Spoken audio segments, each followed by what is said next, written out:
Nearly 50 years ago, President Nixon signed the Endangered Species Act into law, which was designed to do two things.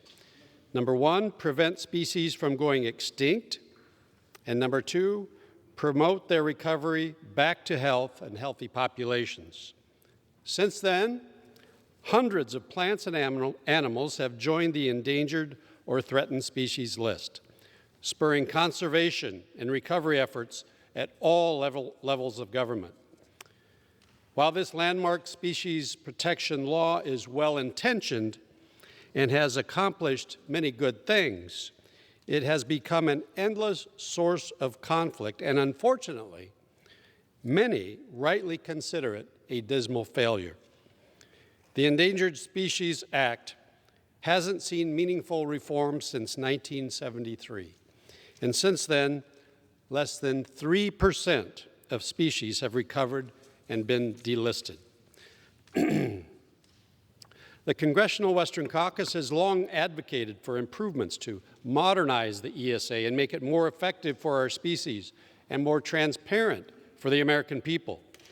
My colleagues in the caucus have advocated on behalf of the rural communities that we represent, who are severely impacted by the ESA listing decisions and who, in many cases, are working in collaboration with private landowners, community groups, tribes, and local governments to promote successful species recovery and land conservation. And we have advocated to administration after administration the need to follow the science and fulfill the congressional intent of the law, which is to promote recovery of these species and then remove them from the endangered species list. That's why I am so proud to host this special order tonight, where you will hear from several of my Western Caucus colleagues about successful, locally led recovery efforts taking place across the country, the different impacts that ESA listing decisions have had on local communities and economies, and some of the legislative reforms needed to finally bring the ESA into the 21st century. Over the past few years, the Trump administration made great progress by finalizing several updates to the ESA to modernize this bedrock law and to improve our ability to protect endangered and threatened species and celebrate our recovery successes. The Trump administration created a transparent process for designating critical habitat for listed species and finalized a common-sense definition that a critical habitat must indeed be critical to the species at hand.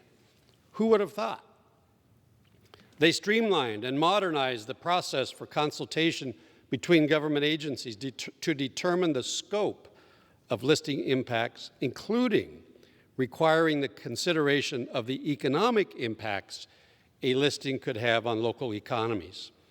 Lastly, they finalized a rule that rewards state and landowners for successful recovery actions by loosening mandated regulations on species management as the species begin to recover and are downlisted from endangered to threatened.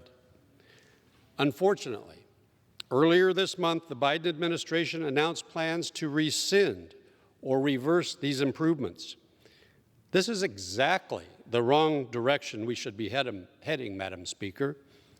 As we have seen over the past 4 decades, the ESA has become a weapon used by extreme environmentalists and serial litigators to slow or halt critical economic development and land management projects in rural communities throughout the United States. From preventing the restoration of our forests to creating overburdensome roadblocks for domestic energy development, the ESA in its current form simply does more harm than good. Oftentimes, these ESA regulations negatively impact the very people we need as conservation partners through land use restrictions, reduced property values, and costly permitting requirements. Unilateral and far-sweeping listing decisions remove incentive for these local partners to come to the table.